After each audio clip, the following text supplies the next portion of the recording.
Friends, welcome to my channel gardening at home.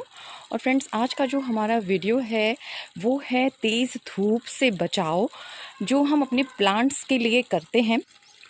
तो friends, बिल्कुल हम लोग भी देखिए इतनी तेज़ गर्मी बर्दाश्त नहीं कर पाते। मई जून में भी हम लोग बिल्कुल छाँव में रहना पसंद करते हैं। कूलर, एसी इन सब का सहारा लेते हैं अपने आप को ठंडक रखने के लिए।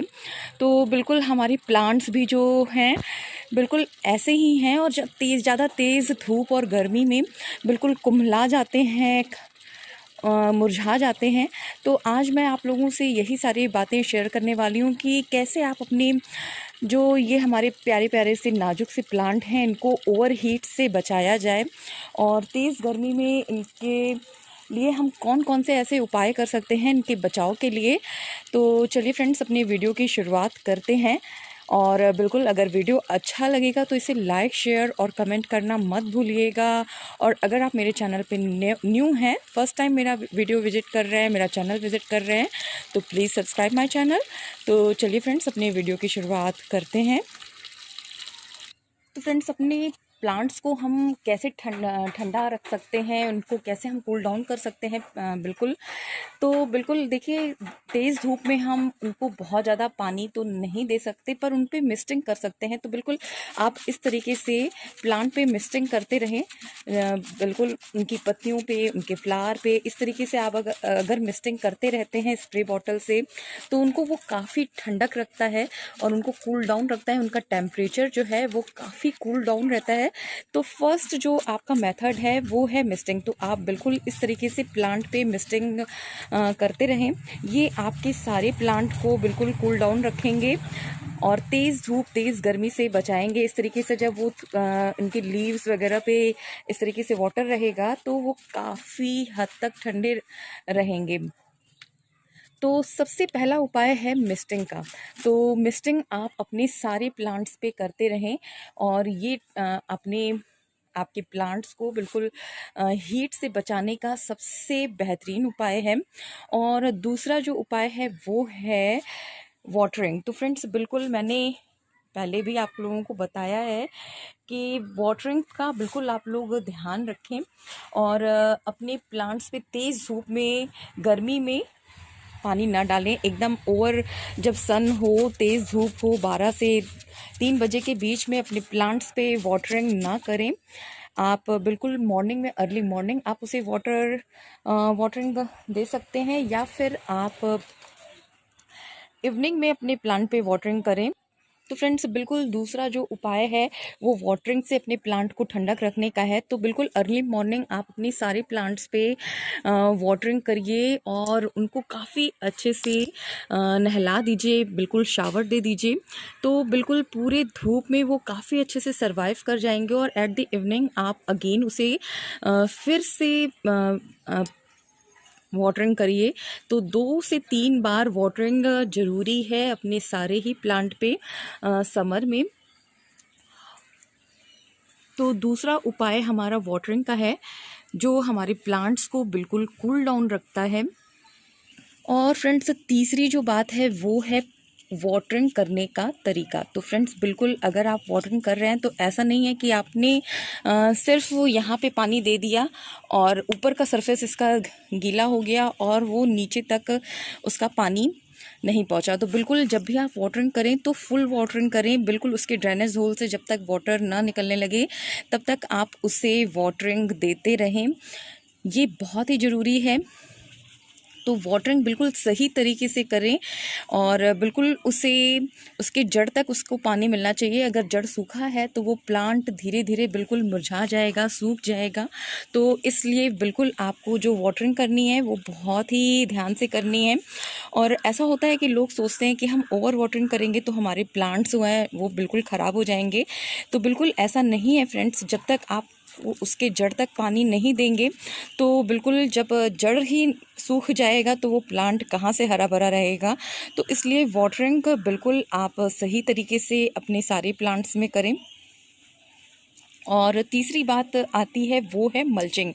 तो बिल्कुल आप अपने सारे प्लांट मल्च करके रखें। तो देखिए आप मल्चिंग के लिए इस तरीके से धान की भूसी का उपयोग कर सकते हैं और धान की भूसी से आप अपने सारे प्लांटर को इस तरीके से मल्च कर दीजिए।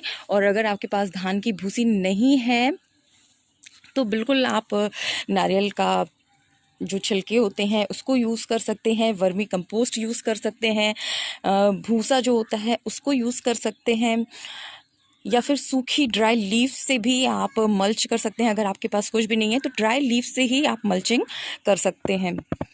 तो फ्रेंड्स अपने प्लांटर को आप बिल्कुल मल्च करके रखें और बिल्कुल उसका जो सॉइल मीडिया है उसे बिल्कुल हमेशा मॉइस्ट रखें, उसे सूखने ना दें। तो ये सारी बातें हो गई और जो नेक्स्ट बात है वो है शेडी एरिया। तो आप अपने प्लांट को जब बहुत ज़्यादा तेज़ धूप होती है तो उसे एक शेडी एरिया प्रोवाइड करें।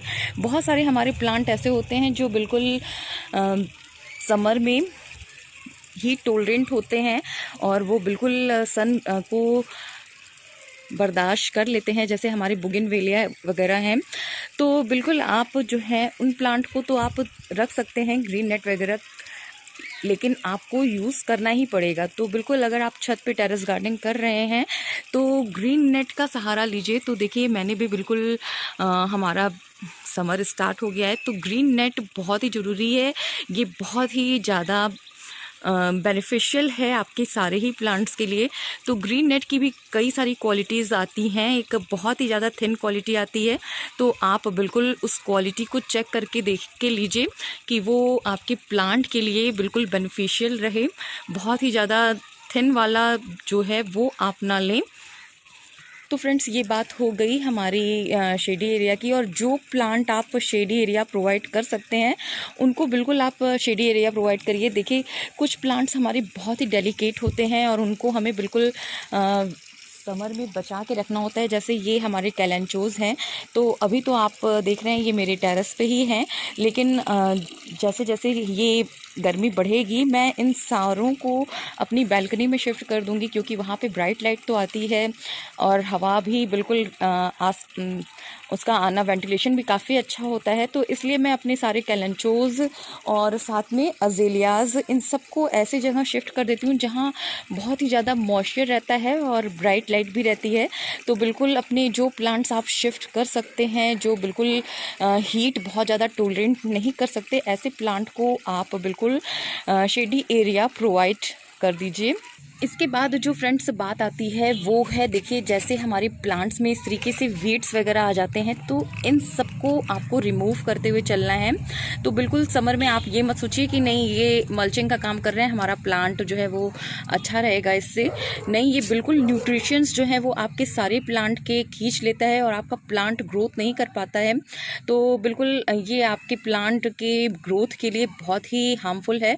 तो बिल्कुल आप अपने समर में भी इस तरीके से अपने प्लांट पे चेकिंग करते रहें और इस तरीके से जो भी एक्स्ट्रा वीड्स वगैरह हैं उन सबको रिमूव करते रहें, बहुत ही ज़रूरी है।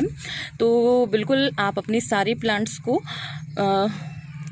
इस तरीके से जितने भी वीड्स वगैरह हैं उन सबको बिल्कुल आप हटाते रहें। तो ये हो गई हमारी बात, जिसमें हमें ध्यान रखना है कि हमें कोई भी अगर एक्स्ट्रा वीड वगैरह है वो सारे जो हैं हमें रिमूव करने हैं।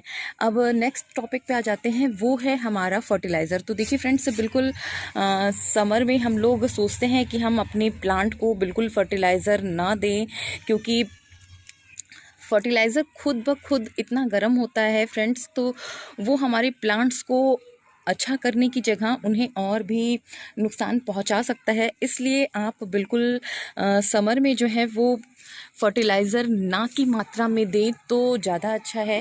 कोई भी जो हमारे केमिकल वाले फर्टिलाइज़र हैं आप उसको देने से बचें। आप बिल्कुल बनाना पील फर्टिलाइज़र ऐड कर सकते हैं, सरसों की खली का लिक्विड फर्टिलाइज़र एकदम डाइल्यूट फॉर्म में वो ऐड कर सकते हैं, और सीवीड आप दे सकते हैं अपने प्लांट पे। तो बिल्कुल आप स्प्रे के माध्यम से उन प्लांट को उनका जो खाना है वो देते रहें। एनपीके का स्प्रे कर सकते हैं, बिल्कुल एकदम डाइल्यूट फॉर्म में आपको कोई भी फर्टिलाइज़र देना है तो बिल्कुल आपको वो एकदम डाइल्यूट फॉर्म में देना है, क्योंकि देखिए ओवरऑल ग्रोथ के लिए हमें अपनी प्लांट्स को कुछ ना कुछ तो न्यूट्रिशंस प्रोवाइड करना ही पड़ेगा।